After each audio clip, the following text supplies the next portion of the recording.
The Hash It Out Show is brought to you by Boyd's ATA Black Belt Academy in Marrero, Louisiana. Barreto Home Solutions. Bayou Audio and Video. Hot Works on the North Shore. JFK Martial Arts in Mandeville and Covington. Lil Dizzy's Cafe. Kuman of Gretna.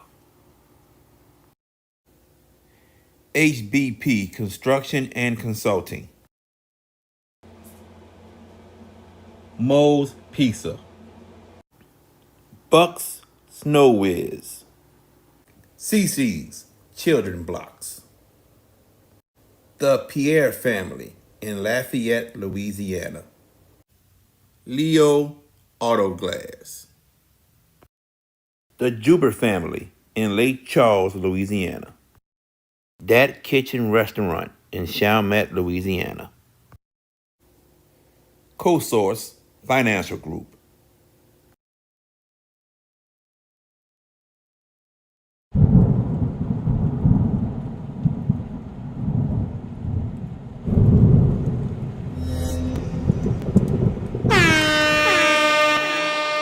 Hands up, hands up, hands up. If you winning and you don't give a fuck about a hater, tell them move.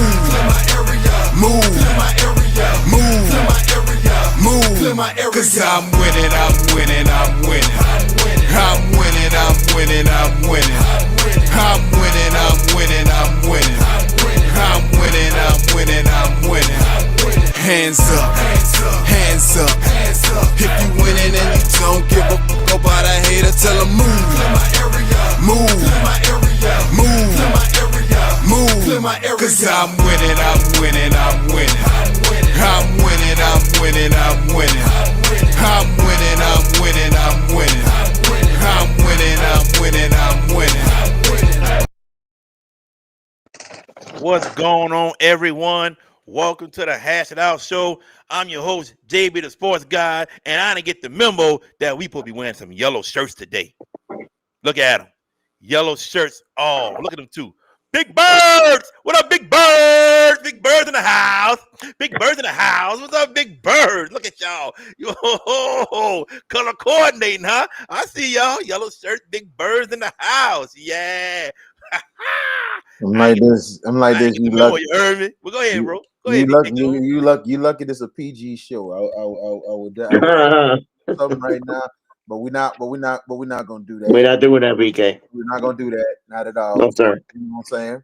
But it's all to the good, man. You know what I'm saying? But go ahead, continue your intros. Nah, go ahead, bro. BK Jones, y'all. There he is. Go ahead, BK Jones. Hey, you funny, bro, man. Like, tag, share, subscribe to the Hash Out Show all on social media platforms, all of them. X, Facebook, Instagram, and also YouTube on JB the Sports Guy is the home of the Hash It Out Show game of the week. And we got a good one coming up in the second round. We had a great first round. Thank y'all so much for watching that game and helping us out. We appreciate your support last week.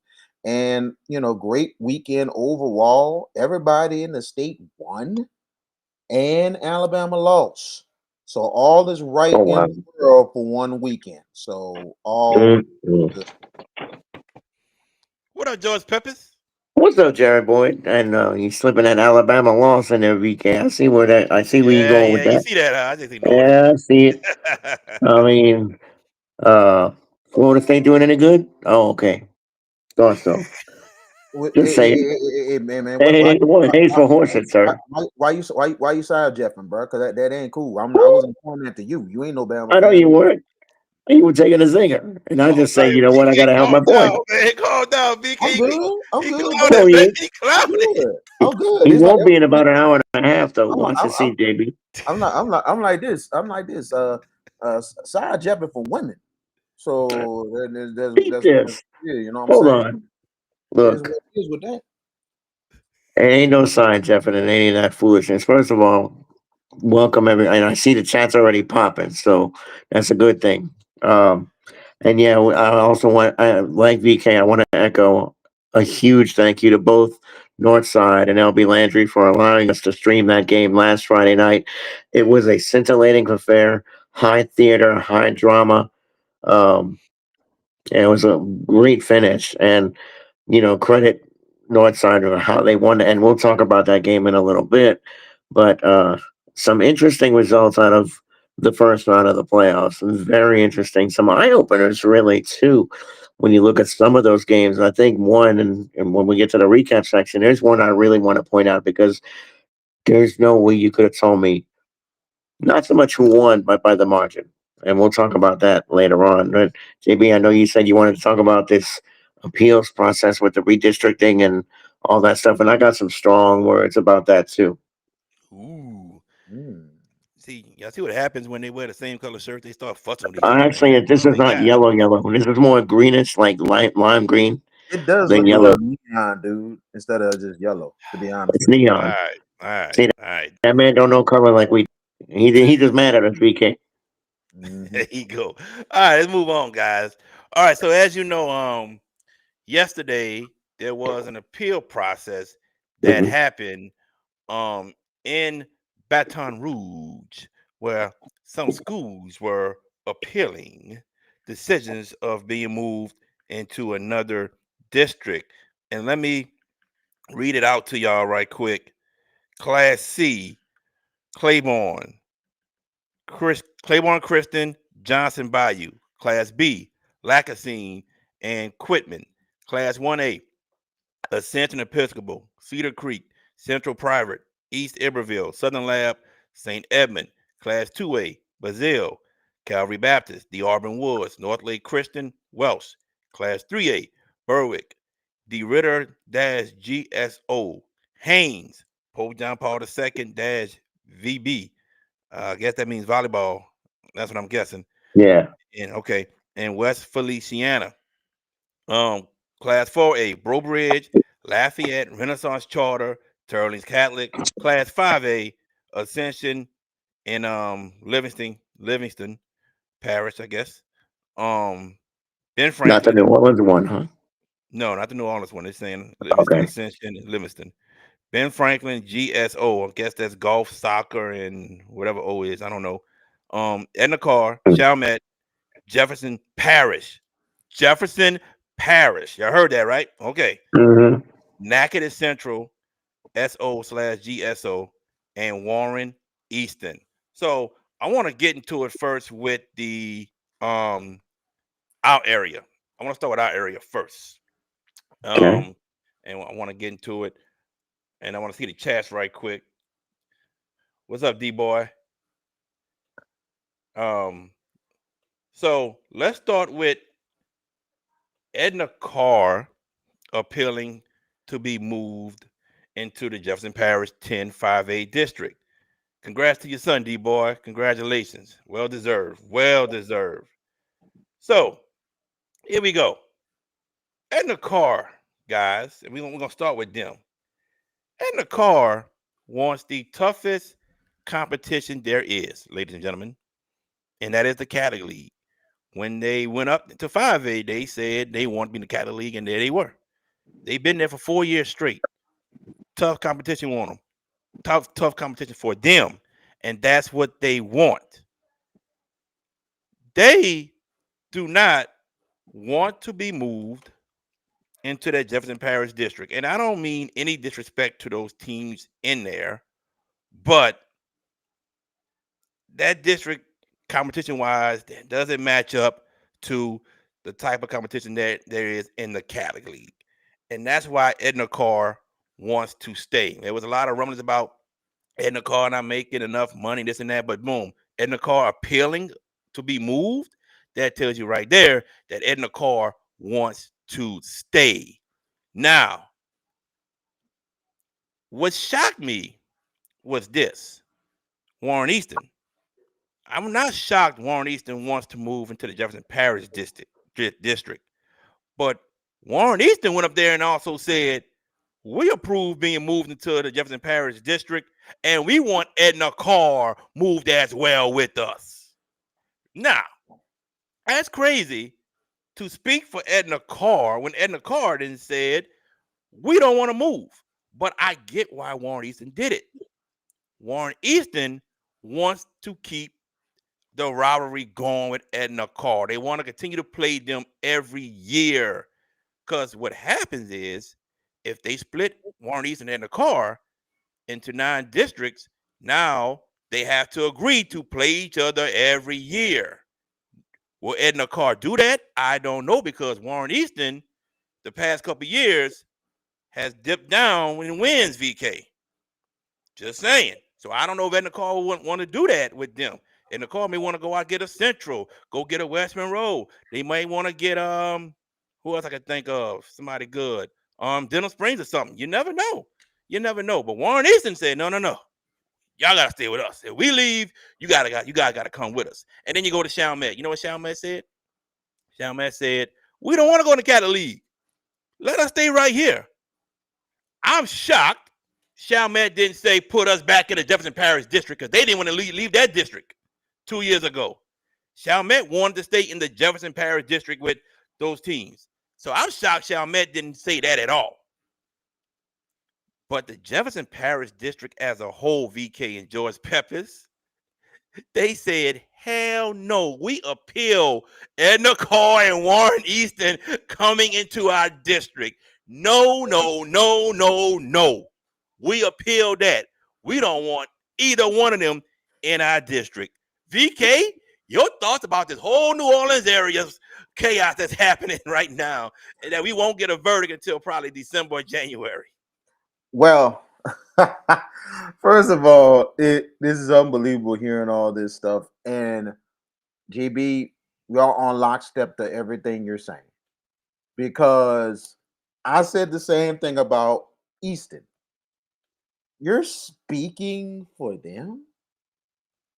My thing is, to be honest with you, and you look at this, Coach Fig, wild. My biggest thing about it is this. I think regardless of the fact if Easton does move, I think they still keep the game, because of the fact of the matter is, look how much money they make at the gate every year, and then on top of that for the city. So they'll probably maybe continue that, possibly. But looking at that particular game itself, and then you think about it, it's probably one of the most one-sided rivalries in the state of Louisiana, period. And I'm just being honest. Please, Eastern fans, don't get offended. What's up, It's Wade? the truth. It's the fact that Easton has not beaten Edna Carr since Tony Hall's last year's head coach. So it's been a long time. There have been some competitive games, some one-sided. So regardless of the fact, why would Carr why would Easton speak for them? Because they want them with them. Speak for yourself. Speak for yourself. Deep down, knowing Edna Carr, for the culture, they're like, we'll still do the game. I'll be shocked if they don't, but I think they'll still do the game. But why are you putting us in this business? Now, Carr, big ups to them that they want to stay in the Catholic. Big ups to them. Big ups to Chalmette. And here's the thing about Chalmette, that and I had some close inside sources to Chalmette before they moved in the district. At first, they wanted to stay, but I ain't gonna lie. When they made the changes, because remember, there was a new athletic director, Richard Walker, coming in there before they made the change with the principal and talking with the assistant principal, not just assistant principal, but the assistant athletic director, getting inside sources, JB, they wanted out. They felt like more than anything else, JP, not bad district, but they feel like we need. And I heard from a reliable source also from him, he didn't want to leave JP. Yeah. Now one said that they wanted to leave JP. The other did, because they felt like we needed to get somewhere logistically and something that'll make sense competition wise, because they felt like looking at postseason, it's like we're not stepping. We need to get somewhere that we can get better overall, period. in athletics, period, as in competition wise to prepare us for postseason. So they looked at that overall and the logistics going into that new district they went in this year made a lot of sense. So with the new principal stepping in this year, and I am so glad, and I give Shalman a lot of props. They felt like, no, it does not make sense to leave or where we're at. Everything that we are at logistically, competition wise, it makes perfect sense for what Chalmette is. We need to stay. So I really like that. To me, that makes perfect sense to not leave it. And it was talking about them going to the academy, and I'm like, no. And I'm glad the principal and the athletic director looked at the bigger picture and they felt like we're not about to go and leave a district that makes a lot of sense overall and go to a district that we possibly go get ourselves kicked in the teeth again. No, we need to stay where we are. I think the thing with JP is Jefferson Parish, man. I hate to I gotta give them props. Jefferson Parish District, they're standing up for what they believe in. They're like, no, we didn't experience this before with Landry Walker in our league. We're not going through that again. So I like what, and you see most of these proposals are coming from the LHSA anyway. That's where it's coming from. Exactly. So it's I give props to those schools who are stepping in and saying, hey, I see the proposal, but this is not what we want. Peppers, your thoughts about all of this chaos that's happened since You mean yesterday? the catastrophe and potential, yeah, all that stuff? Yes. Okay, where do we start? First of all, Warren Easton, to you, to all of you out there listening, let me let you know a little something. I know why you want Carr with you. Strictly money. The gate that game would bring. You can't beat them, so you might as well take about a good percentage of revenue. That's why you want to latch on to Carr. You know you can't beat a football field. You haven't done it. You've had great teams. They've had greater teams. So your motivation is simple. Get the gate. That's what that's about. That's why they want to latch on to Carr.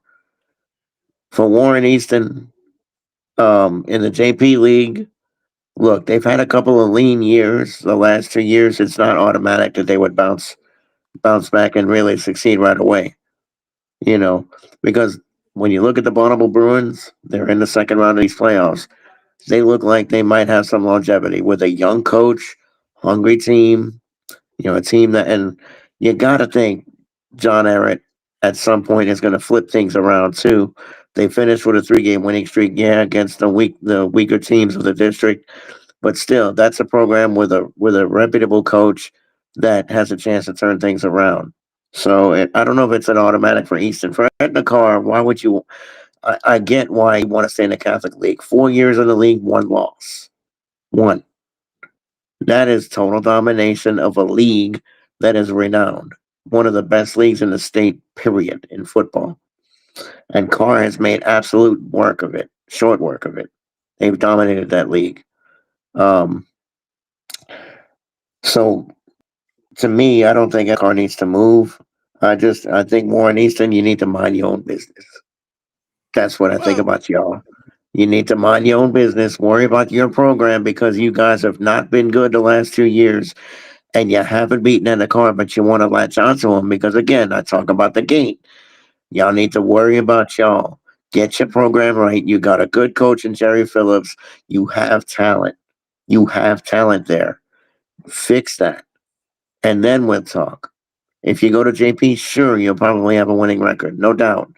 Because I don't think West Jeff, Higgins, East Jeff are better than you. Um, you can make some in other aspects. Now to Chalmette.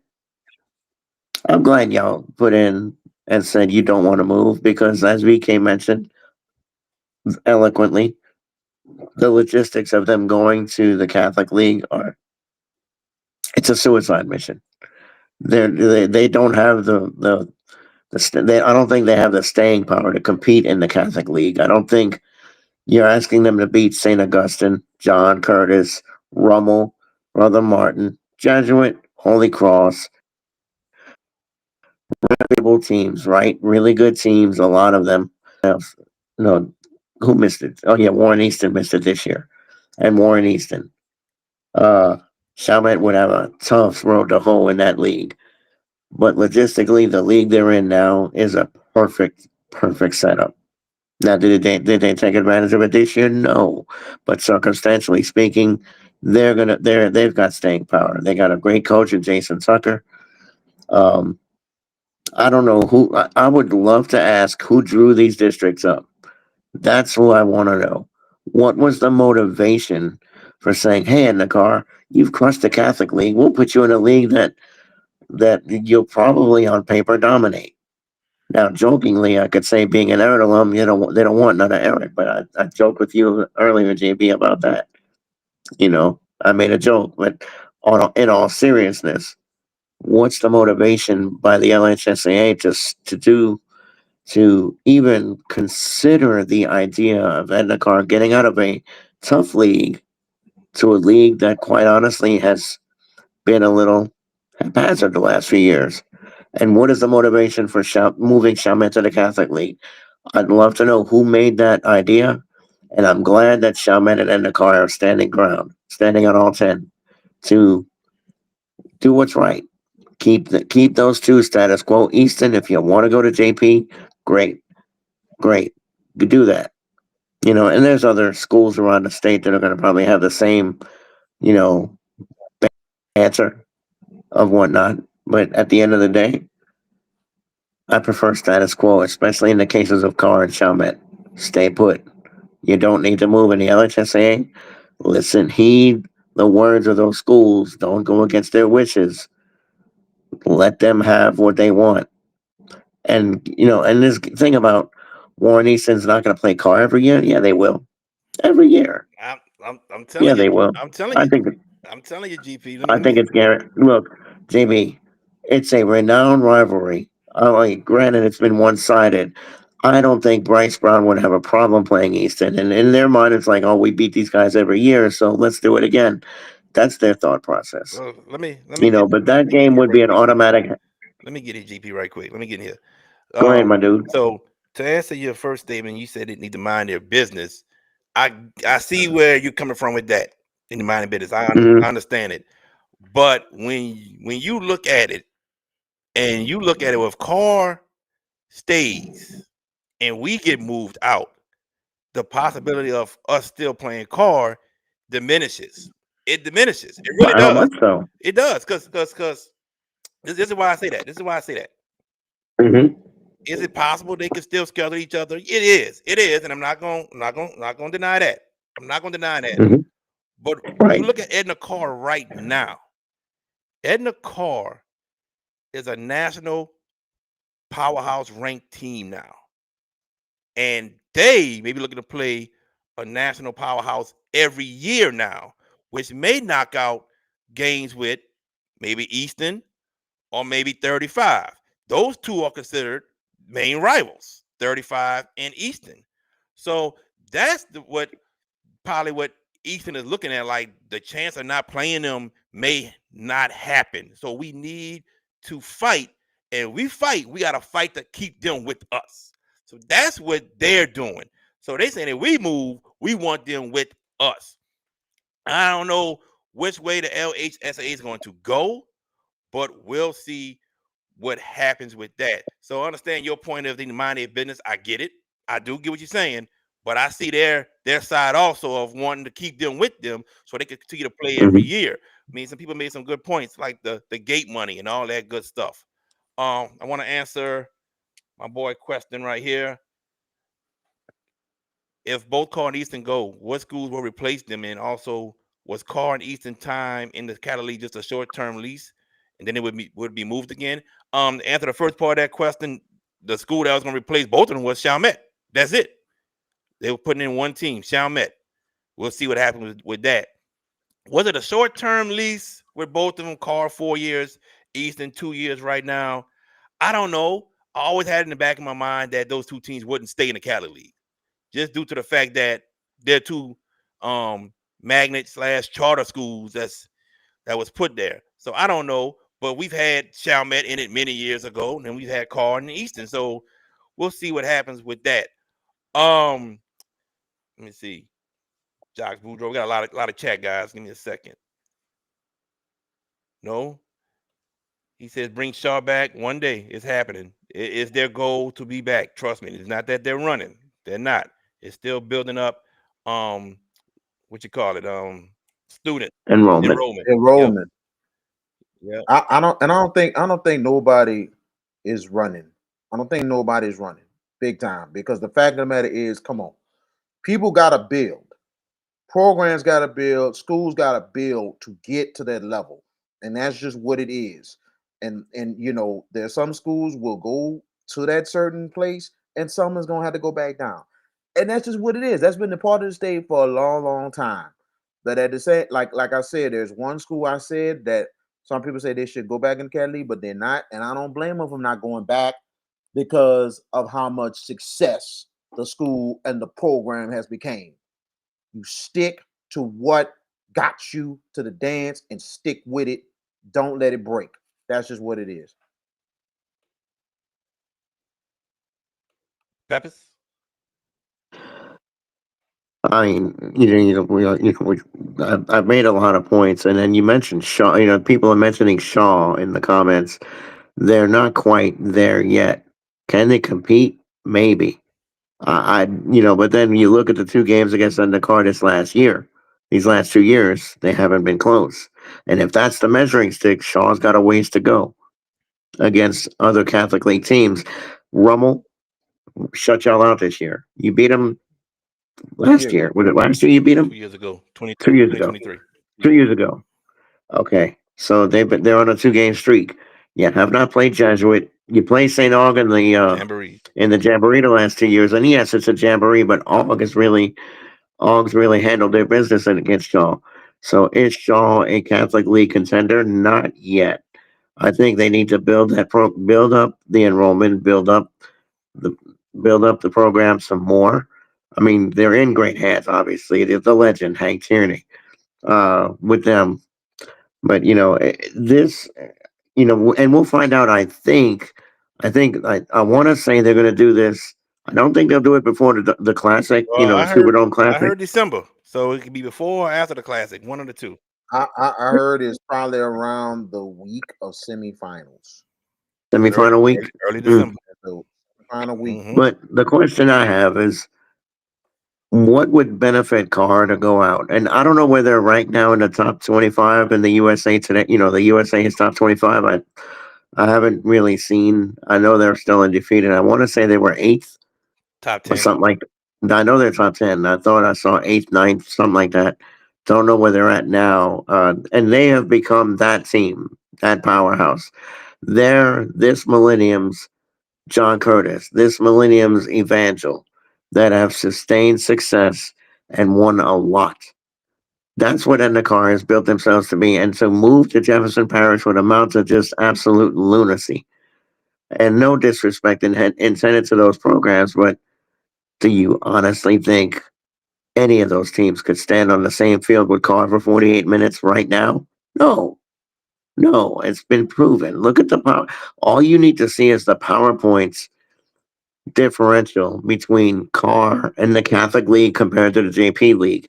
Bonneville won that district and still had to try. I mean, it wasn't much of a travel, but they were still an 18 seed winning the district. That speaks to the PowerPoint differential in the Catholic League to JP, right? I mean, to me, that's a valid point in that sense.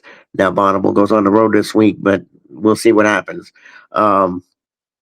That's all. Pretty much at the end of the day, I'm in lockstep with you guys and a lot of things. And yeah, I said what I said, and I'm going to stand on it. And I get what you're saying, JB, playing devil's advocate. I get that, but at the end of the day, Warren Easton benefits by going to JP. It's a lighter league. I say lighter, but right now, just the way the league looks, there's more. I want to say the right word. Um, I don't want to say mediocre, but let's be honest. There's not very many good teams in that league right now at Jefferson Parish. Bonneville, Riverdale, two best teams in that league, right? So This year, yes. for this year. But when you look at the composition of the league the rest of the way, John Ehret, except for the winning streak at the end, really struggled. West Jeff struggled. Higgins struggled. East Jeff, after a great year last year, fell off the wheels this year. What's But up, just the Wally? composition. Huh? I say, what's up, Wally? Go ahead. Oh, okay. You good. And yeah, I don't, Carr's going to get what they get. But I think Warren Easton would benefit beautifully going to JP. It's a lighter competition as we stand, and they would suit themselves well. And you could schedule it in the car. That rivalry is not going anywhere. I don't. I find it hard to believe in. What is it? Six, seven, seven. No, if Easton gets in, that would make 7 or 8 teams. I think, right? Yeah. Football. Talking about for football. Yeah. So that puts two. So you play 10 weeks. You play seven district games. There are 3 games you could schedule. You telling me you can't put in the car in that schedule? Come on, then. I'm just saying, like I said it can happen, but Oh, I know it our could. national power, and they go out and Sure. play on a national power team, they So they play like may cancel that out. so they could play like a Mater Dei, California, De La Salle, California, Concord, teams like that, teams in Yeah, Texas that are really, really good. The Florida teams, IMG, Bradenton, teams like that. But I don't think Carr would schedule all out of state games. I really don't. I think they would stick. I'm not saying that, but what I'm saying is It's possible. you look at Carr this year, the non-conference with Shaw, 35, American Florida Heritage. schools. All right, American Heritage. Hmm. You move if they move Carr and Easton to the Jefferson Parish, that's 18s. Okay, so Easton would still 2 be with games. them. That happened, but let's Right. say Easton moves out and Carr stays, and let's say Chalmette still is moved in. Okay, so that's still 3 non-conference games. So apparently, Mhm. Carr's going to try to get a good team in Louisiana. They're going to try to get probably a national power outside Louisiana, and then they got to Mhm. pick from one of their rivals, 35 or Easton. Which one we go for? That's just it. Mm-hmm. All right, I want to move on though, because Yeah. that's Okay. not the only appeals that happened. Right. Lafayette Renaissance Charter Academy and Bro Bridge, both of them want to leave the district at the end. Lafayette Renaissance wants to move up to 4A as well. Bro Bridge wants to move out of that Cecilia Opelousas district. They want to move. Which district they want to move into? The one with St. Thomas More, Turlings, Oh boy. Westgate, all them. All right. So Mm. they want to move into that district. Turlings and Westgate said, no, we don't want them in. We do not want them in our district. Lafayette Renaissance Charter and Bro Bridge both went up, and then both of them said, both their school name, like let's say I'm LRCA. We and Bro Bridge would like to move into that district. Whoever represented both of them, both said that, George. Just like how Warren Easton said it, they wanted Carr. So no, I take that back. They did not. They did not do that. They went up separately. They did it. They went up separately. They did not name each other. My fault. My fault. Okay. Turlings and Westgate went up together to oppose them. That's what it is. Turlings and Westgate went up together, opposed them. It's crazy. It's crazy. And then you got Karen Crow moving back now, who's gonna be put in that division as well. Your thoughts about Lafayette Renaissance want to move up to that district? Bro Bridge wants to leave the Opelousas Cecilia district and go into that district. VK, you go first. I'm gonna say this. And you're saying Bro Ridge, right? Bro Bridge. Bro Bridge is not ready. They're not ready to go in that district. Not at all. You're asking to get your teeth kicked in. Don't do it. Stay where you're at to have a chance. And Bro Bridge has had some dry years, man. Dry years in all sports. And that's not good. This is not a good time for them to do it. That Fair Renaissance, they've been making their strides. But And are they ready? Mm-mm. I don't know competition wise, but I think the enrollment is starting to go up. And that's why they're talking about moving up. And we'll see how they do in the playoffs. But Renaissance is making some steps. They're not to where the Lafayette Christian is, but like you talked about before, JB, they're gonna get there, and they want to get there. So I think Lafayette Renaissance, knowing the resources and everything that they have, and especially the enrollment that's probably really going up. I don't know if they're ready for the competition, but I can understand why they'll move up. I can see they'll do that. Bridge, don't do it. Just don't do it. Peppers? I don't think Bridge needs to move. I think, territorially speaking, it's a perfect setup. They're just not, like VK said, and I'm glad he said it first. They've been very dry the last handful of years. Now, let's go to Lafayette Renaissance Charter. Couple of years in, and they've done some tremendous work. Hunter Landry has done great work with the football team. Are they ready? Do they have the longevity to move up now? I think it's asking too much to go up. I don't like that thought. I think they need to sit where they're at right now, build the program continuously, have sustained success. And I'm seeing some stuff in the chat, and I don't know if you guys want to bring this up because I'm vehemently opposed to what they're saying about 6A. Oh yeah, we gotta bring it up. That's We all okay, three but of us oppose that, but everybody yeah, has their opinion on things. they What up, do. Alan Shaw? But no, What up, Cab Gang J? finishing up LRCA. Like I said, they've done tremendous work here in a short time. But are they sustainable going forward? Maybe so. But they're going to have to pick out the same squad, the same area as Lafayette Christian, and that's a tough competition every year. And maybe by moving up, they're thinking, hey, we're playing in a more high-profile district. Lafayette Christian went down. We're going up. We're Good not point. afraid to test ourselves. That's a I good think point. that's, Good point. I think that's the thinking that they have. Do I agree with it? No. I think, like I said, stay put. Have a run of sustained success.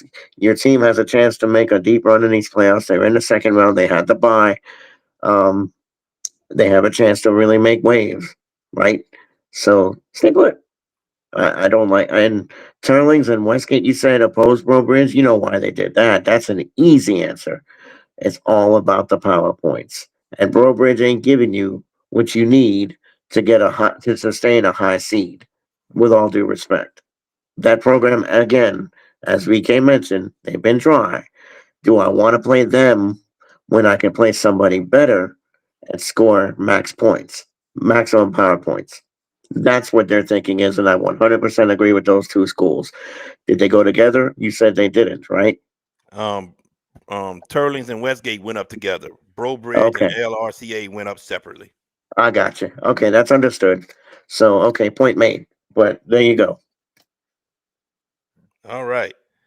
So, ladies and gentlemen, we're going to take a commercial break.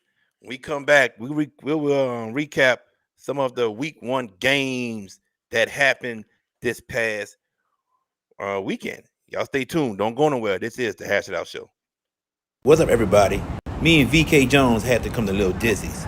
Yeah, well, VK, man, wasted no time. And he loved the fried chicken and the dirty rice from Little Dizzy's. Look at what I had. Yes, indeed. Oh, y'all know I love candy yams. Oh, yeah. That fried chicken was one of the best I ever had. And just like how Miss Arkisha Baquette says it, come to Little Dizzy's, where the food is always hot and it comes straight from the pot. Are you in need of a new windshield? Leo Autoglass can help. For 20 years, Leo Autoglass have been servicing the New Orleans area with windshield replacement and auto glass repair. Give them a call today, 504-301-8353. Hey y'all, this is Jen Hale from Fox Sports. You're watching the Hash It Out Show with JB the Sports Guy, VK Jones, and George Peppis. Did you experience storm damage from Hurricane Francine? Barretto Home Solutions can help. You can give them a call at 504-940-7552.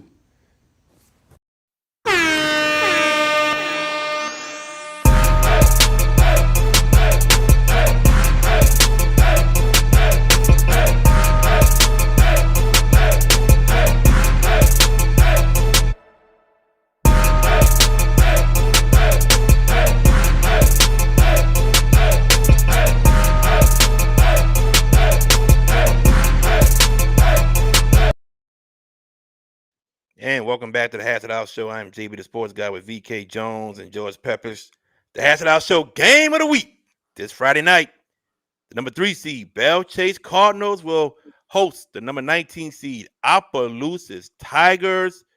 Pre-game 6:45. Kickoff is at 7 o'clock. It's funny how we got the Opelousas team and our good friend that Under the Lights, Jordan Taylor and them, have an Opelousas team as well because they have always taken on Northwest. Man, shout out to Opelousas, baby. You know, Under the Lights, Jordan. I got a couple family members in Opelousas as well. You know, we just all over the place. But anyway, I want to say something Cheese put up right quick before we get to these games. Cheese says LRCA is already at 4A numbers. Their enrollment is at 4A. So pretty much, guys, I don't see how they'll be in another district.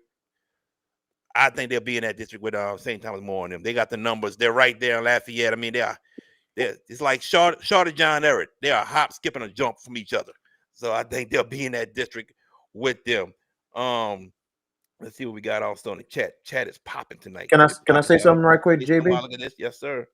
Yeah, I'm definitely, that's a great. I've seen the numbers. That's big there for Lafayette Renaissance and everything. And the one thing I'm gonna say, I looked at a couple of the chats and everything. Looking at it, and to be honest with you, and I did make that point earlier, but I'm gonna make this point. Easton could be successful, not just the fact because of the district, because remember, in the non-districts, they were really successful before they got in the academy. They beat some really, really good teams. So guess what? Knowing Coach Jerry Phillips, he's going to schedule real tough, and then they get them wins. JP district is going to have to just really have to step up, and that's going to help their district more than hurt it than anything else. And I seen something about Shaw. It's gonna be a couple years they're getting the cat, but De La Salle, that was the school I was talking about that was successful not coming back in the league. They will not come back to the academy. They have been successful since they left, and they're not coming back. And I would not blame them at all. Look how much state championships they've won in athletics at De La Salle since they left. So they do not want to go back, and I don't blame them at all, period. All right, let's move on. Let's talk about some week 1 games. Let's start off with the one we had Friday night, Landry versus Northside. And was that a game or what that we broadcast? You can catch it on the YouTube page of JB the Sports Guy. Landry came out the gates first, touchdown 7-0. Northside, I think they scored 19 unanswered. Yeah, 19 unanswered points. Then the fourth quarter, Landry, they come back and they take the lead 20-19. And then Northside scores with 35 seconds left in the game. Then Landry, deep pass to get them into great field position with 20-something seconds left. And then the next play, a guy by the name of Peyton Boyd. Even though I got a first cousin named Peyton Boyd, he lives in St. Louis. This guy's not related to me. Peyton Boyd with the interception and seal the game for Northside. As Northside going to play St. Charles Catholic this week. VK, you go first about that. Man, it was a great ball game. Great ball game that we did on Friday night. And I tell you, man, Northside, after that touchdown, they really took control of most of the game. But those penalties really was killing Northside. And it could have been up bigger than it did, but it didn't. And Landry was very fortunate that they was just still down 2 scores. And then that score from Christopher Griffin from Warren Davis, that was really huge there to cut the lead to 1. And then the one scored, and Landry's defense stepped in, get a 3 and out. They got the ball back. Kyrie Hogan came up big with 2 huge runs, including a touchdown to take the lead. And I mean, you're thinking Landry got the momentum, but credit Northside. They could have went between their legs. They could have just said that. They went down that field, and Chase Dugas had the determination that, bruh, I'm going to help this team win the game. And you can tell by the interview we did after the game. You go back on Instagram, check it out. He looked very focused, and he wanted to win that game bad. And his team, they're gonna try and be prepared and be ready to give it. Because remember, they're very familiar with St. Charles because they lost to them last year in the first round. Yep. So they are familiar with them, and it'll be interesting to see what happens. And Coach Carter, he continued to build that program, and that's huge. And he's also the he's one of the disciples of Vincent DeRuin, who Mm-hmm. was a legendary coach, and we met him Friday night, legendary at Northside. He's back working with the school and everything. So, you know, right now it's up right now for Northside, but they're gonna have to really step it up and refocus and be ready to go. But they'll be confident and they'll be ready. It's gonna be a tough ask, but I think they'll be ready to go. It's gonna be interesting Friday night over St. Charles. Let me answer this. This dealers was dealers out in the Cali League in the '90s. They sure were. Yes, they Early were. 2000s, they were too. When I was in high school at Shaw, they was in the Cali League. Peppers, your thoughts about the game we did Friday night? Before we could sit down and breathe right, Landry got on the board. First play of the game, First play. right? Very first play. And then, like you say, Thank you, VK, JT. corner. But there was a pivotal moment in that game when Northside was trying to drive and Landry committed. And look, Warren Easton, listen to me. Northside had a bunch of personal foul penalties Friday night, a lot of untimely penalties. But there was one penalty in that game late in the fourth quarter. Landry gave Northside an out and on a 15-yard penalty. That gave Northside the momentum to continue. And Chase Dugas was special on that throughout the Yeah. night, but he was very special. The way he constructed that last drive, the way that drive just went, they went down there with conviction and belief that they were going to score because the momentum, the Landry crowd was really in it. That was there Friday night.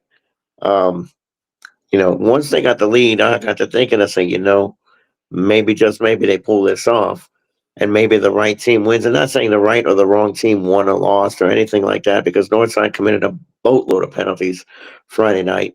And again, they were very untimely because there were penalties that stopped. I think they took 2 scores off the board from them with some of the penalties they had and some big returns too. But when Landry hit that deep pass late, I tell you what Peyton Boyd did. He played fool's gold back there. He was like, "Man, look, I know y'all coming my way again." It felt like he felt like Nostradamus.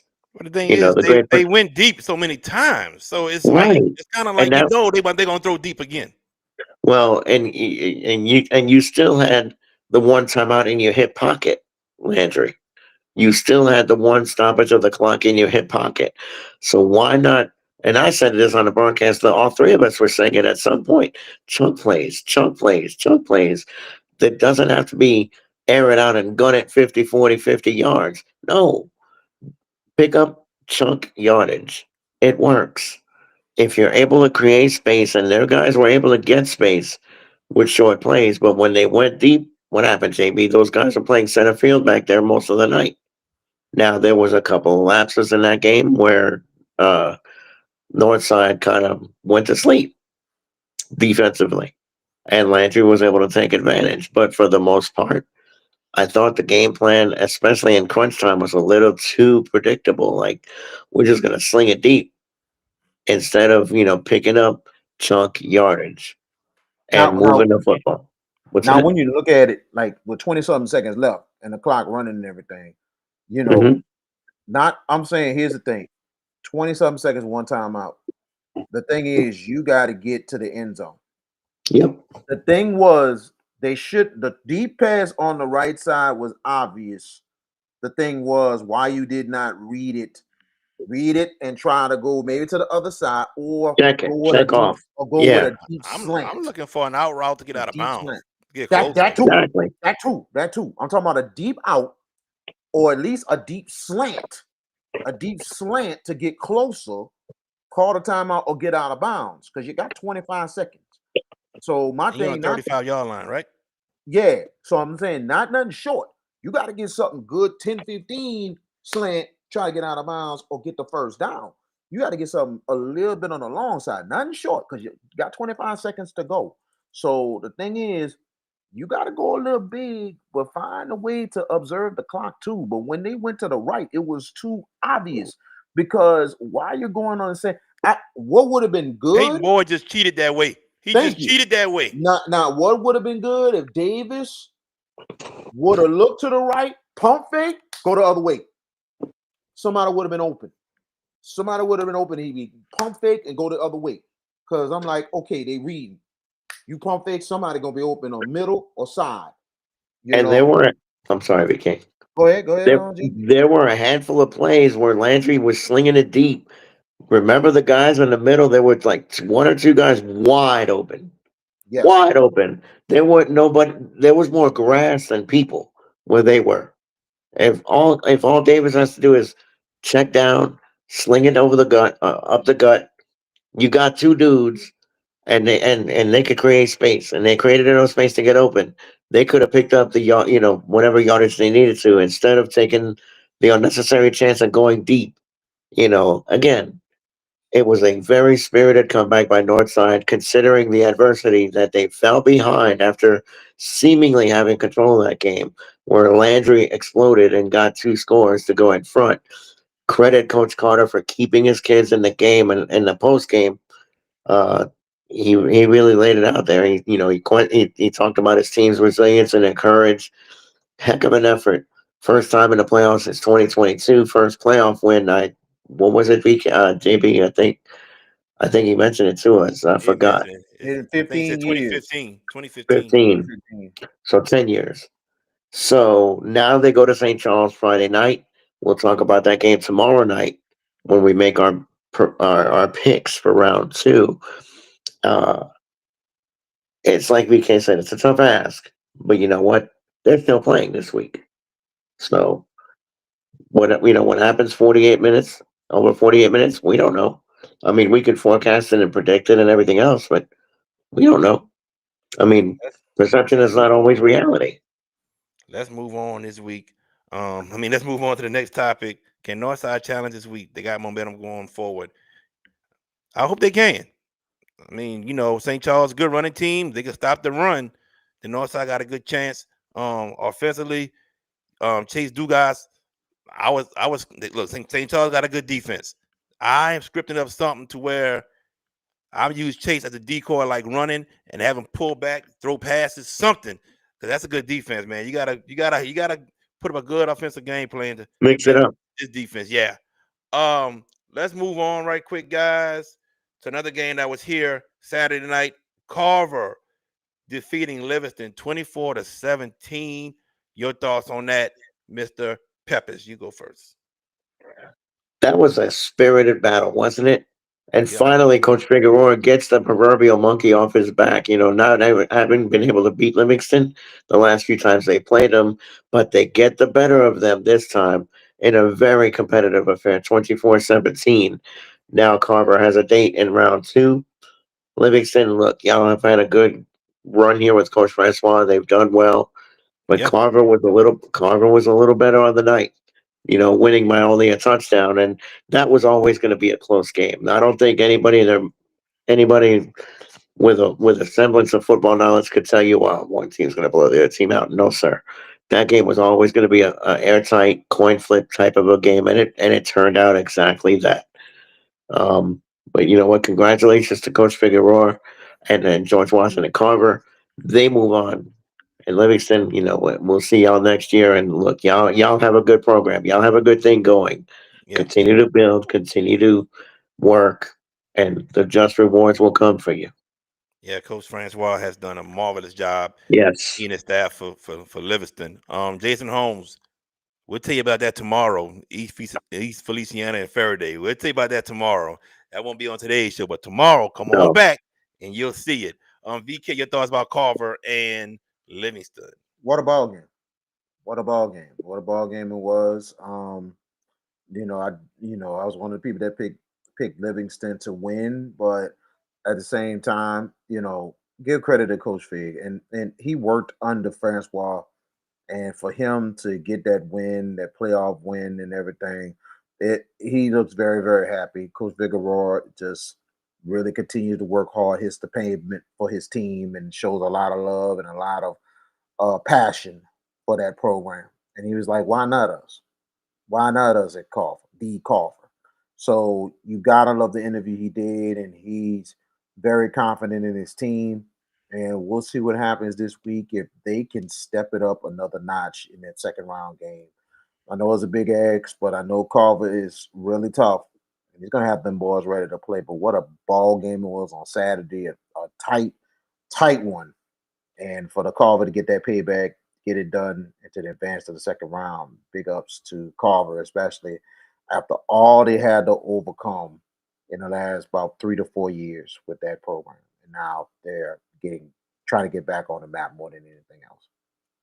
Coach Fig, if you're still watching, I need a picture with that belt, man. And you know what belt I'm talking about. I need a Yeah, I picture. saw that on Instagram with the Yeah, belt.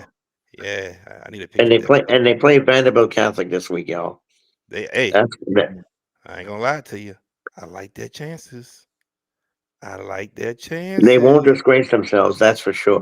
they No, won't not at disgrace all. themselves though. I like their chances. I think it's going to be a very, very good game. Thank you, Coach Fig. Coach Fig said he got me. Take pictures of that belt. Might have to create something out there. That could be, that's really Since nice. I we're didn't see that.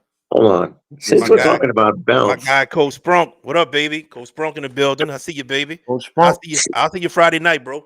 congratulations, Coach Spunk. Definitely. Congrats. Big time. First playoff win for Haynes in mhm, program history. Big shout out to our guy, Coach Sprunk. Most definitely. And Go Coach ahead, Spunk, Peppers. I apologize for not picking your team you, earlier. Go Yeah, you ahead, better Coach. oh apologize. You Lord. the only one that didn't pick him. Yeah, you better apologize to Coach Sprunk. Yeah, I'm a man of my word, dude. Yes, you are. So go ahead, Wait, Joe. okay. With Haynes, you didn't pick Haynes Academy Friday night against Abramson. Oh Who? no, I picked Haynes in the playoff game. I'm talking about in the past. Oh, Oh, oh, okay. okay. I was about to Okay. say, okay, no Oh, disrespect on oh man. Abramson. See, bro, you didn't even do that. Go ahead, man. No, I'm I doing know, that because he I know won who, the playoff. I know who picked Carver though, and that's two of us. Now I'm side jeffing again. Once he's gonna say it, I'm side jeffing, right?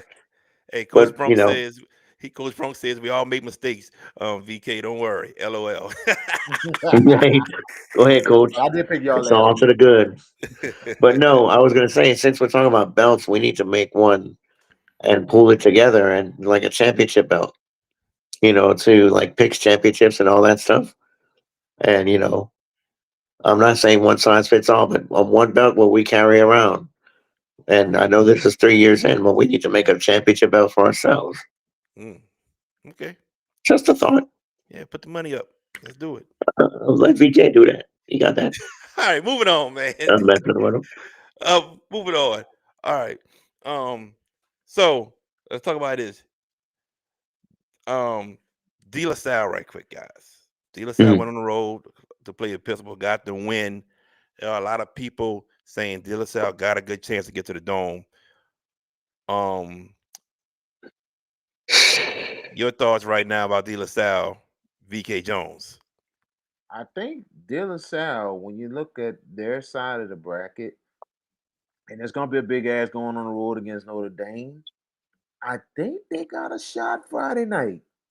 Notre Dame's starting quarterback is out for the season. So what does this second stringer can do? What he can do? Now, we'll see what happens in this game. The biggest thing is De La Salle just need to stay focused and handle your business, take care of things, don't make too many mistakes, don't have too many turnovers. Now, if you come in there flat, Notre Dame will find a way to win. They will find a way to win. But De La Salle, I think, has a great shot. And I think it's going to be a hell of a slugfest on Friday night between Notre Dame and De La Salle. Now, whoever wins that game, not gonna have an easy road going into that quarterfinals. Who the winner they play? They play the winner of A Meet and Lafayette Renaissance. And this one I'm gonna stop you. I think De La Salle toughest game right now is this Friday night. I think De La Salle has a better chance of winning against those two teams than against Notre Dame. My opinion. You say that one, I couldn't hear you. One I more time. You said said I think De La Salle toughest game is this Friday night against Notre Dame. okay. I think that game will be tougher than the two teams they may wind up playing the following week if they defeat Notre Dame. My opinion. I understand, but at the same time, all I'm gonna say is this: don't sell a meat short. I'm not selling them short. Don't I'm sell not. them I'm short. just saying I To think me, it's a tougher matchup with Notre Dame. I'm not saying I agree with that, but my thing is this: I said a meat gonna cause some problems, and I said this before the playoffs and before the bracket, so they could cause problems potentially.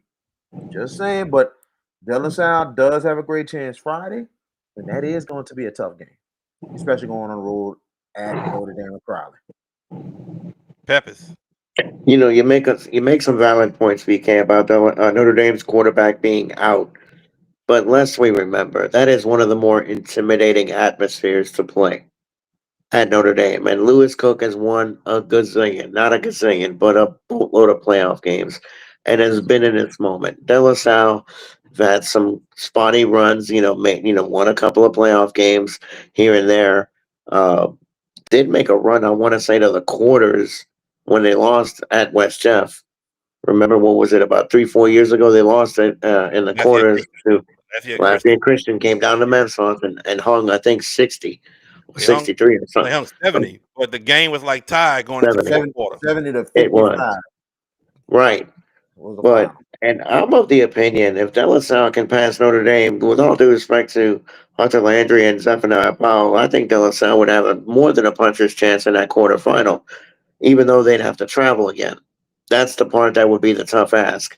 You're going to Crowley Friday night, then potentially Lafayette next week if Lafayette knocks out a meet, and even if a meet gets the win, that's not a short trip to Tangipahoa, 1 hour. So a meet, yeah, they wallop going in the first round. They drop 59 on them, but the thing with a meet that's going to be a problem for them is defense. They have a wicked good defense. Uh, that'll be a good second round game. But Dallas at Notre Dame, it's an intimidating atmosphere, BK. I think that's a very difficult play, and especially in the playoffs. Those dudes are the 2 seed this year. They've got something going. They've got a real opportunity. But De La Salle is not without a chance. I'm with you in that respect. I think they're with a chance in this ball game to do some real damage. They can pull JB. They can pull this off if they stay in the moment. Don't let the intimidating atmosphere get to them early. If Noah Rogers gets off to a good start at quarterback, and De La Salle is able to establish some continuity early, make Notre Dame guess a little bit. They do that, they got a real chance. Yeah, I'm with you. I'm just looking at Notre Dame almost defeating Turlins, and I'm Yeah, kind of comparing that to De La Salle. And then right. if De La Salle can get this win over Notre Dame, I think the sky's the limit for them to get to the dome. I really do. I think they got a great shot. I think this is the game to see if they can get it done. Our good friend VK thinks differently. He thinks against a meet or LRCA, which is cool, which is fine. Um, that's It, just it, how it, They it would is. it's they not would saying that potentially see Jules Sumner though in the semis.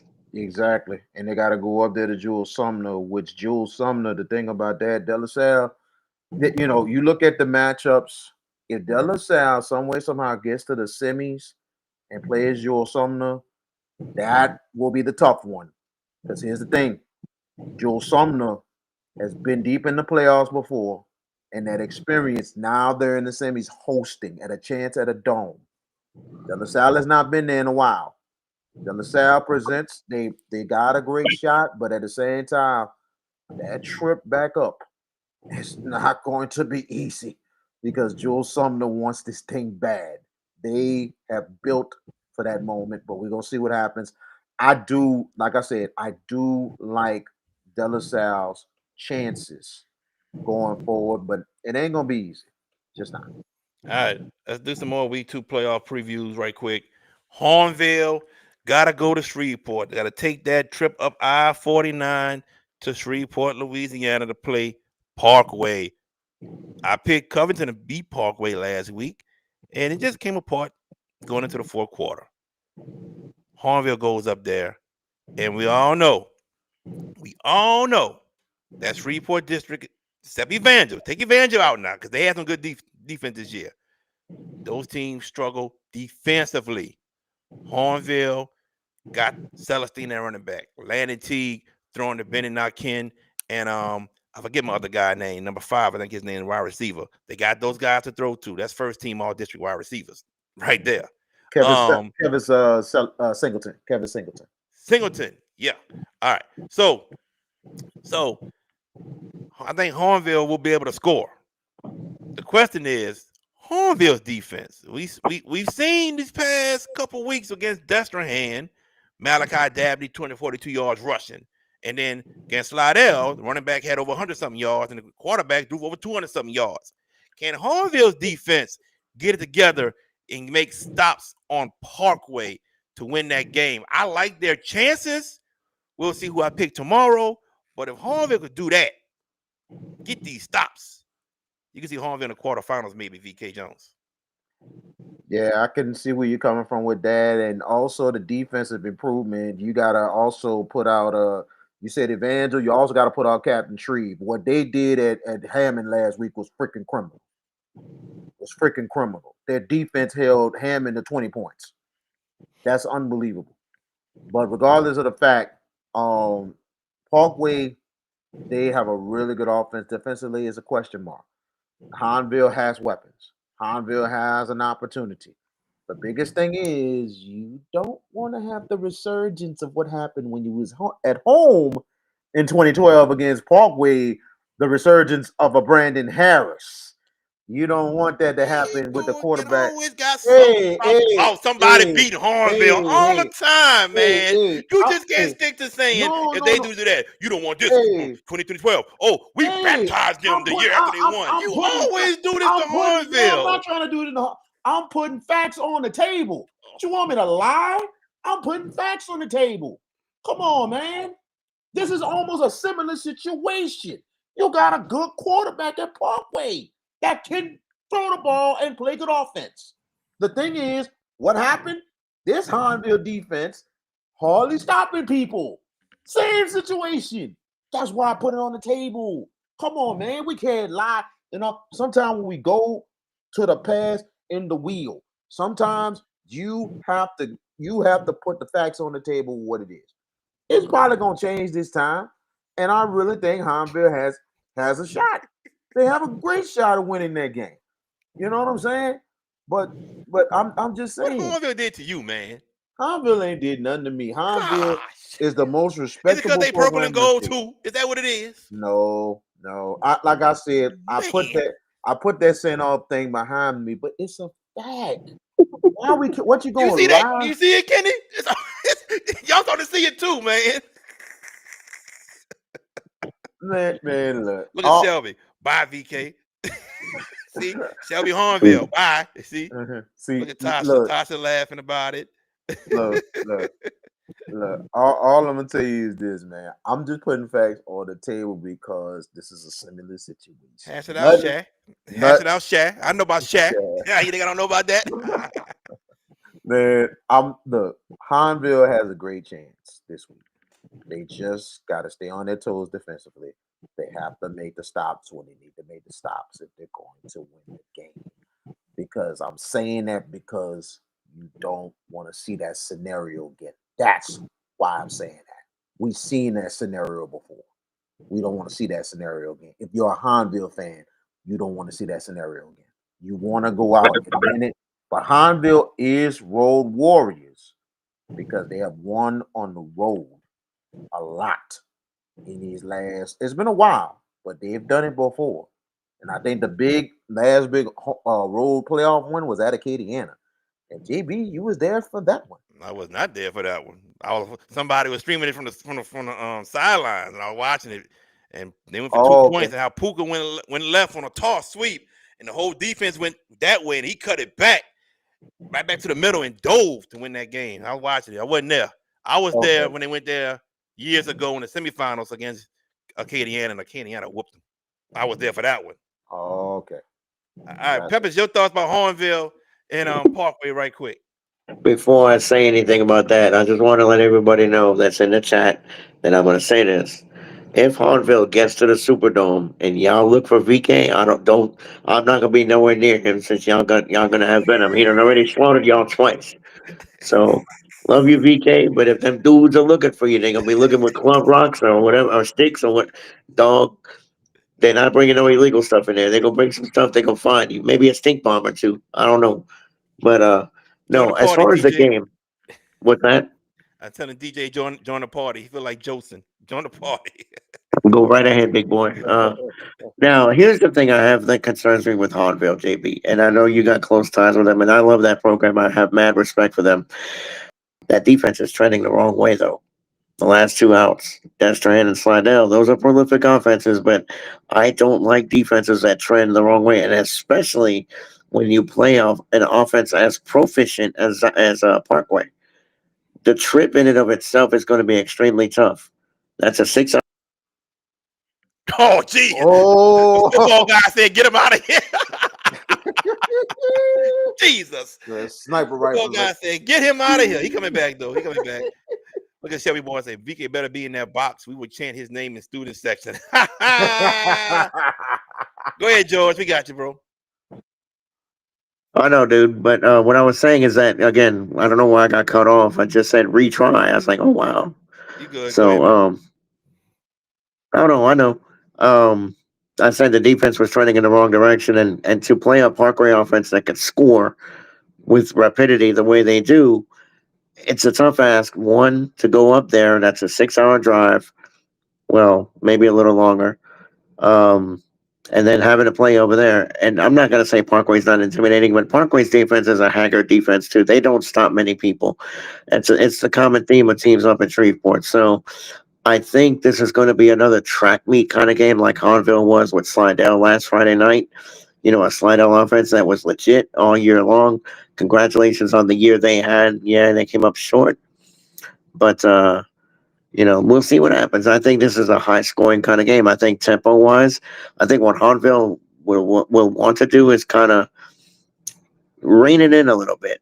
You know, go on some sustained drives, get in the front, and see what happens. And yeah, can Parkway rally? Sure, they could. They did it to Covington. Covington had the early lead on them, and what happened? Parkway exploded in that second half and got away. So if you're Hahnville, you've got to be able to maintain for 4 quarters. If you could do that, you've got a real shot to go in that building and get the win. All right. Their rival, Destrehan, hosts Washita. And we know about the team Washita played earlier this year in their district, just couldn't Mm-hmm. finish the game with a win. Looks like Washita probably has learned how to do that. They take the trip down to Destrehan. I don't think it's gonna be easy for Destrehan. I really don't. I think this is gonna be a hard fought matchup for Destrehan because Washita is battle tested, which VK would say they're battle tested. I mean Neville, West Monroe, Ruston, Alexandria, you name it. I think they lost to those 4 teams, and here they are, 14 seed, playing those good teams, losing to them close. I think Destrehan is in for a tough matchup. Destrehan gonna have to use all their weapons well. Malachi Dabney, Jalen Ash, and I want to see Jabari Parker used a little bit more. He is a dangerous weapon. I want to see him used a little bit more. Get him the ball a little bit more. And I think, Jabari Mack. yeah, that's what I meant. Jabari Mack. I'm thinking Jabari Parker, basketball player. Jabari Mack. Sorry, Bo Willie. Forgive me, my brother. But yeah, I want to see that, man. But it won't be easy, VK, for Destrehan. No, it will not be easy. Got to give a lot of props to Washita. About time. It's about time you got one. About time. Can you get 2? That's the big question. Can you get 2? Can they become the Ruston before Ruston? Because remember, the reason why I had put Ruston up there as a program, because you looked at those years and the building to the year when they got to the dome. I kept saying, look at the last 5 years of what Ruston has done, winning 1 to 2 playoff games, majority on the road. You just know the climb is coming right there that, oh, they're about to come up. They're about to come up. Now, Washita, they're working on that climb. They're working on that climb to try to get back to where they was. But for them to get a win that is huge against Saint Amand, which, my God, you knew that was not going to be easy. But it's not going to be easy for Washita.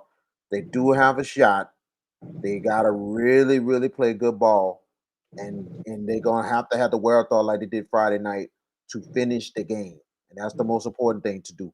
Finish the game if they're going to pull it off against Destrehan. Peppers. That was a tough fight that they had in round one with St. Amand. Washita Paris talking about 24-21 game, very close all the way. Um, it's a long trip for those guys to come to get on that bus, leaving early Friday morning and come down to Destrehan, way down there. Uh, I think the Tigers are in for a fight. Both teams are Tigers, I think. Yeah, wait, yeah, Washita's Tigers too, right? No, No, Washita's the Lions. Lions. Lions, that's right. Okay. That's what hands the Wildcats. I'm I'm of the opinion that with you, JB, I think this is a tough game. I saw somebody in the chat post that Destrehan would win by 14. Don't say that too loud, because that game feels like it's going to go to the finish. I'm not saying who I'm picking yet. I think Malachi Dabney is going to have to get off early. I think Jackson Field is going to have to do some things with the arm, and be able to find spots and find receivers in space. Do that, and then Washita on the flip is going to have to be consistent. They've found a little bit of something here down the stretch. They had that rough run when they've lost, what was it, 4 of the last 5. Now they come up with a gut check win against Saint Amand, who a lot of us fancied, except JB. He had Washita last week. Me and VK had Saint Amand. Go ahead, smirk. I hear you. But I think this is a tough game. I think it's a competitive game. It should be. It's the second round of the playoffs. There's not many gimmies. Now, as we get deeper into the playoffs, there's not going to be a lot of gimme games where you could just say, oh, they win by 30 or 40 or something like that, like we saw in the first round. We're not going to see that here. I think we're going to see a very competitive game. And say you what, Washita, y'all better be ready. That's a very tough place to play down there at Destrehan. If y'all show up ready to go, y'all got a shot. All right. Another game. West Monroe will host Barb. Barb 26 seed defeated Northwood Shreve. Fellas, we know about Barb's offense. Mm-hmm. We know about the offense now. What you thought about Barb going up to West Monroe, VK Jones? Big time props going to Barb, and big time props to you, JB. You called that thing down the middle, big time. I'm gonna give you that, big time, because bruh, I thought about that too, and I should have went your way because Northwood Shreve is another one of those teams I call the not ready for prime time players. That's good in the regular season. When it comes deep down in the playoffs against stiff competition, they fold. And they folded. But for Barb, and that's just facts. And there's another team we'll talk about probably tomorrow on our picks. That is another not ready for prime time player. So we'll talk about them most likely tomorrow. But at the same time, still, Barb, very good offense, very much improved this season of what happened. We've seen them against Lake Charles College Prep, and that probably the game of the year. And I mean, bruh, they continued, they stayed consistent with the offense. Defensively, sometimes they make some stops, but they need to go, they're gonna have to make some critical stops against West Monroe. But the thing is, if they jump on West Monroe early, look out. It could be upset city, possibly. But I think West Monroe to buy. I think Michael Dodds is going to have them boys ready. And this could be a very underrated, very good playoff game coming up on Friday night. Peppers.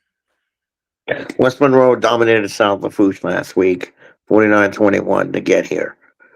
And as you mentioned, Barb did what they did to Northwood Shreve. For me, though, that bracket opened up for West Monroe. I think Barb's in for a very rough, very tough fight. Yes, their offense can get after it, but West Monroe is the kind of team that can tempo a game and play it to their pace and slow Barb down and get them out of their element. If Michael Dyser's kids can do that, it stands to reason they probably win. But on Barb's side, they're going to have to get out to the front early, break to the lead, and make the Rebels chase that thing. Remember, the other thing about West Monroe, as of late, they have been known to be hit with the upset bug.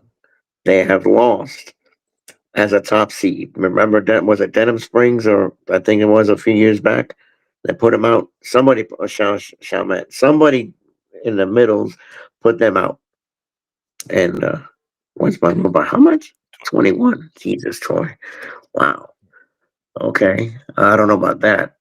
But I think Barb's got a slight a puncher's chance. Why? Because of their offense. Because they could score. They could put points on the board. They put in a losing effort against Lake Charles. Was it 60? I think they lost 70 to 60 or 70 to 70, 65. 70 70 to to 60. 65. Had the over on that one on BK. So 135 points, boy, in a football game, man. Phew, in a high school game at that. Yeah, Kenny But was North Shore. North Shore did put him out 2 years ago. Yep. that's who I was referencing. I was trying to remember that we did North Shore's game that second round after they beat West Monroe. Um, Interesting, but and thank you, Kenny, for that. Um, I feel like at the end of the day, JB, this West Monroe team, they're close. I don't know if they're dome ready, but it stands to reason this is a favorable matchup for them. And I think Coach Dizer understands and respects what the Buccaneers can do offensively, and he's going to game plan and be specific on what they're going to do to move on to Thanksgiving week. The best week of football in the state of Louisiana is when your high school is playing on and practicing on Thanksgiving week. All right. Let me answer Deshaun Dunham's right quick. I want to know Oh, why Max Prep said Country Day is the best basketball team in the state. Did you scroll and see that everyone from that state championship team is coming back? Everyone from last year is coming back. You got 3 playing football right now. Okay. So Country Day may lose a game or 2 or 3 or 4 before they come back. Well, we'll see what happens this Friday night. But yeah, you got Herm, Dyson, Curtis McAllister, Kellen Brewer. The and whole then team come back, man. I mean, and Jesus. I mean, and you then can one of say the Zachary, you can say Liberty again, you can say Shaw, but man, it's hard not to say Country Day as the best team in the state right you have to look at it, Deshaun. They got a young player on the team that's going to be a freshman. Dude was an 8th grader last year, made a couple of huge threes in the state championship. Bruh, Country Days deep. Do me a favor, Deshaun. Go back and look now. at the Thank state you, Ian. championship game against Calvary Baptist and look at the commentary and go look at the roster. Country Day was young. And guess what? Who was one of the people that predicted to win that championship game? Who predicted Country Day? Oh, there you go, taking his credit. Here you go. You got doggone right. I'm Here taking you that go. credit.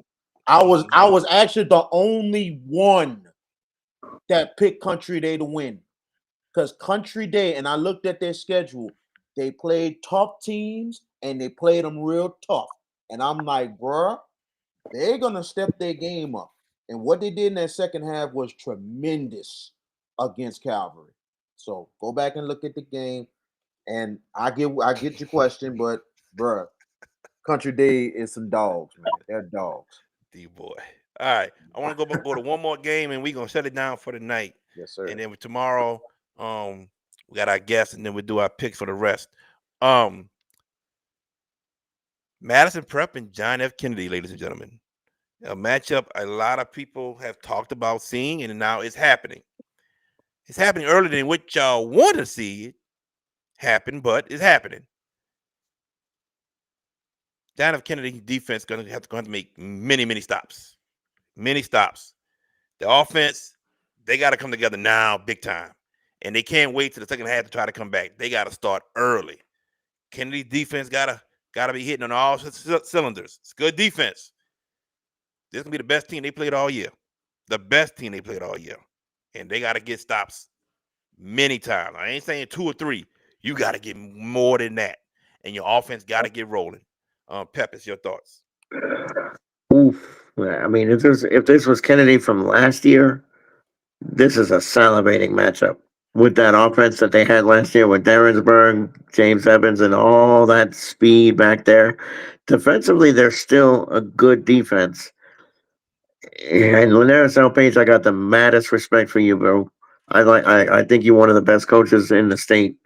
Um, and and before we talk about this game, boy, give a call out to that team because none of us thought 55-0 against Douglas last week. You guys even entertained the idea that George McLeod and that Douglas team was going to give Kennedy a lot of problems.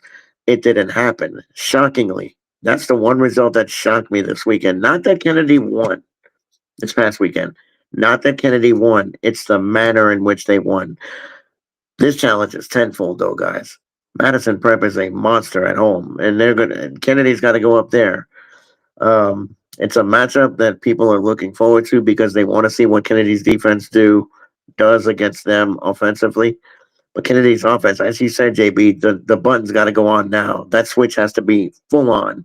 Light bulbs, full blast. They got to be on game because if they're not, VK, it could be a very long night for Kennedy if that offense isn't ready to roll. I agreed. I tell you, man, Kennedy is going to have to be locked in, straight up locked in if they're going Yep. to win this game. They're going to have to play 4 quarters to win this ball game Friday night. Madison Prep has just been so consistent all year long, and they're looking to try to take it to the next level. And Kennedy and Coach Alfage has done wonders this year with a young team.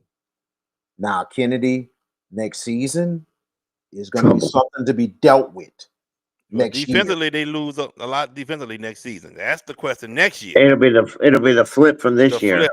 It'll be the flip next year. It would be that much that the offense is going to be really good. Defensively, you're going to have to plug some things and everything else. But this is a big axe for this Kennedy team, but they're going to have to be on top of things. They're going to have to really be locked in for 4 quarters to have a chance to win this game. It's going to be tough on the road in Baton Rouge because this is a very good Madison Prep team that has a chance to win the state championship. All right. So before we get to the last words and everything, VK Jones, you want to tell us who we got on the show tomorrow night? Okay, tomorrow night on the Hash It Out show, we will have Kentwood head coach Cornelius Bennett. That was Cornelius Blunt. Cornelius Blunt. He will join us on the show tomorrow, the head coach of the Kentwood Kangaroos. That will be in the second round of the playoffs this week in an interesting matchup. And they came off of a huge first round win. So we'll talk to Coach Blunt with his team and an experienced team at that. And we'll talk about, how he's been really adjusted as the head coach of the Kentwood Kangaroos. So join us tomorrow with Cornelius Blunt, head coach of the Kentwood Kangaroos. All right. And George Peppers, I know you got something to say. Oh, we could do it right now. But as far as the results of week 1, the by district round of the picks, and let me find the numerics. Here we are. Okay. For week 1, the winner is Jared Boyd at 64-16. But close behind is moi, 63-17. And just like the tortoise, VK is 60-20. But you know what, VK is 40. No, how many games do we have this week? We picked 80 games last week. So there's this week. How many? 64. Plenty of chances to gain ground. This is far from over, but the goal I set, the goal I set before the playoffs was for each of us to get to 80 percentile. And me and JB, I mean, I didn't calculate the percentage. I just put the wins and losses together. And don't worry, these results have been double and triple checked. I made absolutely sure no mistakes were made sure the right picks were in. And this race is going all the way to New Orleans on the second weekend of December. And that's where the fun will really begin because, boy, the theatrics we posted last year in a dome, some of the game where, of course, Darren, you're gonna beat that man down with the Cecilia game, and you got me with Dunham and Catholic and New Iberia. With that game, that clinched it for you against me, and then you took it against VK when Cecilia took down Franklinton. But you know what? We got 64 games to pick tomorrow night. Study long, study hard, and let's try to be really. Let's do better. I mean, we did great last week. The three of us, each of us got 60 wins, so that's a good number. Good starting point. Let's get better. I, 64 games tomorrow I think it was. I think congrats to JB. again. Congrats to him. Congrats to him. Well, this is week one of the playoffs is different, so congratulations to him. So Okay, good job and good job to George. I know I was in third, but I ain't gonna lie, 60 wins out of for all 80 of us. is really, really good. I think for all of us. I'll take something like this to this week two. 60 wins for week one. That's really, really good. And I just know Fine. we'll all get better. We'll definitely all get better this week. So it's going to be an interesting week number 2 of the playoffs. But over 60 wins for all three of us. That's a really great job by our panel itself. So I got to give some credit to that. What up? Oh Lord. I Oh Lord. I will I will make sure I will be on time for the picture, Mr. Jordan Taylor. Jordan Taylor, I know you're watching. All my words. I need to know. I need to know how did the under the lights guys do as compared to us last week? Because they picked every game like we did. So I'm kind of curious to know what they did if they beat us. So little digging at you guys. I know you guys do an excellent job, and your show is great. And we're just glad to have the association that we have with you. And picture day, it was so bad last year, y'all, that my brother Emmanuel had to call VK. It was me, besides me and Jared and Jordan, we all called him. It took my younger brother to call him too. And it's like, then we saw him and it was like, oh, wow. I was like, man, this year, VK, you got to be in this picture. I'm not even gonna say about that last year when him being late. I'm not even I gonna. know. That I was ain't gonna talk about it because I just told at all. Jordan. I told Jordan, forget VK, snap the picture. 17 losses? Oh, jeez. He's Yeah, worse than so all and of us. that's in last place. So man, who? I had Ooh. 16. What I had 16 losses. Yes. Man, They got high. gosh. Good Lord. No, They Put us put to wait, hold bed, on, hold on, hold man. on. UCL put us to Jesus. bed. We gotta bounce back. Ooh. We did a good job, but they did better. God damn, Hayden. 71 and ooh. God dang, Hayden. 71 and Hayden cheating, 9. man. Hayden Jay cheating. cheating. Recount, Oh, recount. Hayden cheating, man. Golly. that's like a record, huh, Jordan? Lord, for week Man, one. Hayden, what you did, bro? Got a cheat sheet? Wow, she's crazy. Kenny. Like I said, I ain't gonna talk about it. But you kind of on the right path with what you saying, bro. You kind of on the right path with what you saying, bro. The accuracy is real. The accuracy He is thought real. time stopped for him, man. Big hands and kiss baby. Move on. You'd have thought he was running for My mayor, life's JB. amazing. And then, My life's amazing, Kenny. It's and amazing. then when I told him, yeah, we took the picture without you, he was like, I said, hell yeah, we did. I said, we ain't got time to wait for you. So you know Two what time to be pictures. there. Two pictures. Yeah, we took two. Yeah. UTL got it hanging up. I won't have that happen again. I'm serious this time. Good. What's your last words? Peppers. How do we close? This has been a great show tonight, entertaining as always, and we thank all of you for watching, all of you that chimed in on the chat, and thank you for your participation. It really drives us to do what we do, and we continue. We do it every week, and we'll be back at it tomorrow night. 64 games to pick, and we have Coach from Kentwood tomorrow night. Blunt, right? You say sir. Cornelius Bennett. You were talking about a legend, an Alabama grad, by the way. Just saying. So there you go, right, JB? Just say now it's time, Jeff, and one more time. So, but it was again a great show tonight. Looking forward to tomorrow night, but also really looking forward to Friday night. Opelousas at Bell Chase, game of the week, hash it out show, game of the week, 6:45 free game, 7 o'clock kick. first kick. Looking forward to the atmosphere again down there in Bell Tasha, you State. got it. Looking forward to the atmosphere down there. And Tasha said, look, on behalf of us on the Hash It Out Show, we're praying for your son's recovery fully. So you have our prayers for your son, Raekwon, and get right, Raekwon. We can't wait to see you back on that field next year doing what you do. So our prayers go out to you and your son. And that's my closing words for tonight, VK. Well, man, tune in Friday night for Bell Chase Opelousas. You know what I'm saying? We definitely appreciate y'all continue to support us on all social media platforms and everything. And JB, I don't know if but we got hoops coming up. Oh yeah, yeah. Go We ahead. got I'm hoops. gonna say it after. Go ahead. Okay, we got hoops coming up. JB is gonna have the announcement because we about to get into that thing. Besides our football coverage and all that stuff. But besides all that, you know, my prayers going out to Raekwon Williams, Miss Tasha. We pray for you and your family and everything, total healing, and he will be healed and he will be out there better than ever, more than anything else. All he got to do is stay focused, stay in that classroom, stay on it, continue to grind. Y'all gonna make it through. But special shout out going to first of all to Johnson C. Smith out of Charlotte, North Carolina, winning the CIAA championship for the first time in over, I believe, 60 something years. It's a program that has been building and building. They won over 9 games last year and got to the playoff.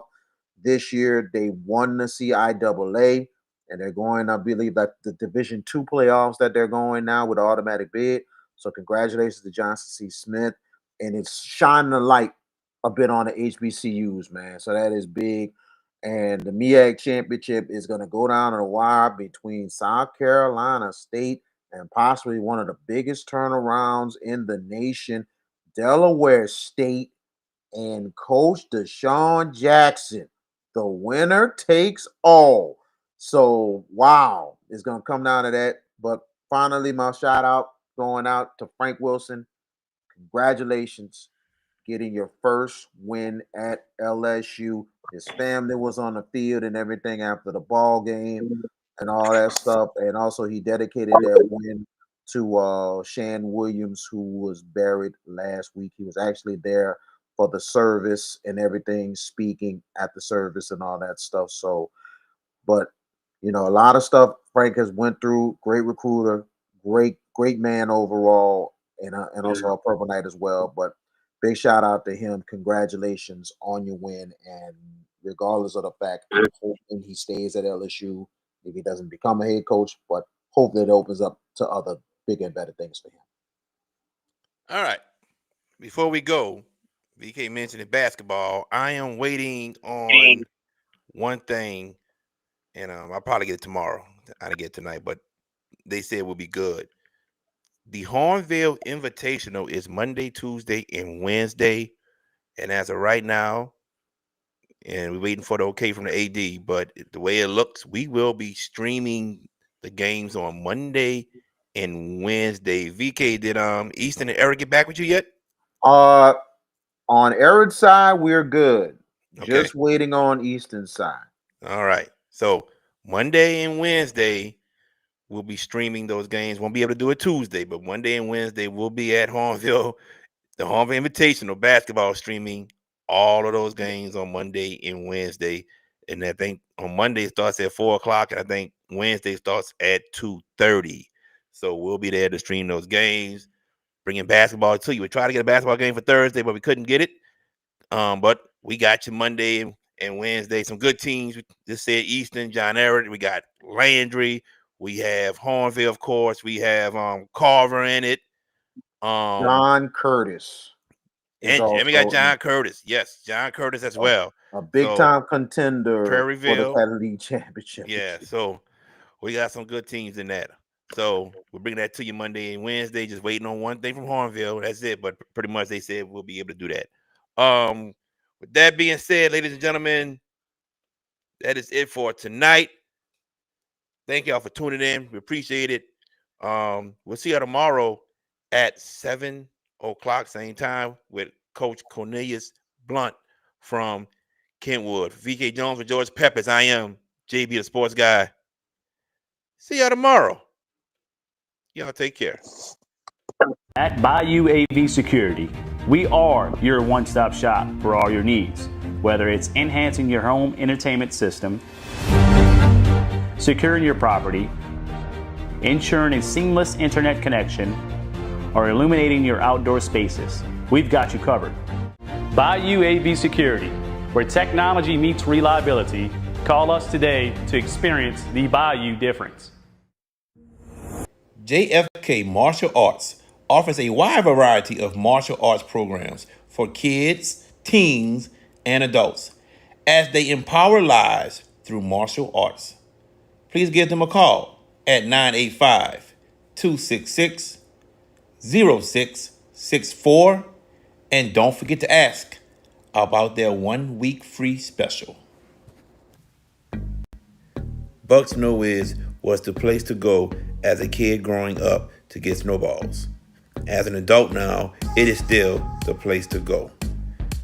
When you want some of the best snowballs and some of the best customer service, Bucks Know Wiz is the place. Now, excuse me, let me get back to my half grape, half pink lemonade snowball. Bucks Know Wiz, located at 1508 Barataria Boulevard in Marrero, Louisiana. Hey parents and coaches, want your young athlete to go far on and off the field? Kumon of Gretna is the place for you. Whether it's reading plays or calculating scores, early literacy and math skills teach focus, discipline, and decision making. Give your student athlete the edge. Start early, start smart at Kumon of Gretna. If you're looking for the best pizza in Metro New Orleans, then you're in the right place. Moe's Pizza has a great selection of Italian food that can satisfy your appetite, and they can also cater to your needs in any event. Give them a call at 504-341-9650 or log on to www.moespizzanola.com, located at 1112 Avenue H in West Wego, Louisiana. Moe's Pizza, Italians do it better. If you ever need help with 401k services, fiduciary services, or executive benefits, then Jeremy Callaghan of CoSource Financial Group is the guy to see. You can reach him at 337-606-9860.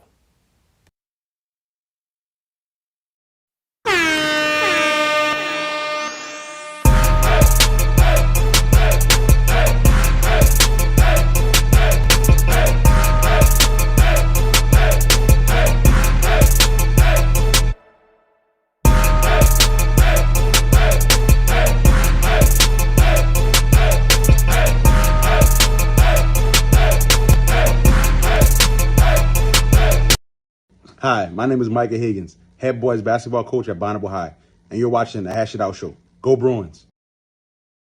Hi, I'm Erica Randolph, head coach of the Hahnville Tigers boys basketball team, and you are watching the Hash It Out Show. I'm Coach Ladarius L. Page, the head football coach at John F. Kennedy High School, and you watching the Hash It Out Show. Thank you for watching the Hash It Out Show. Please like, subscribe, and comment. Thank you.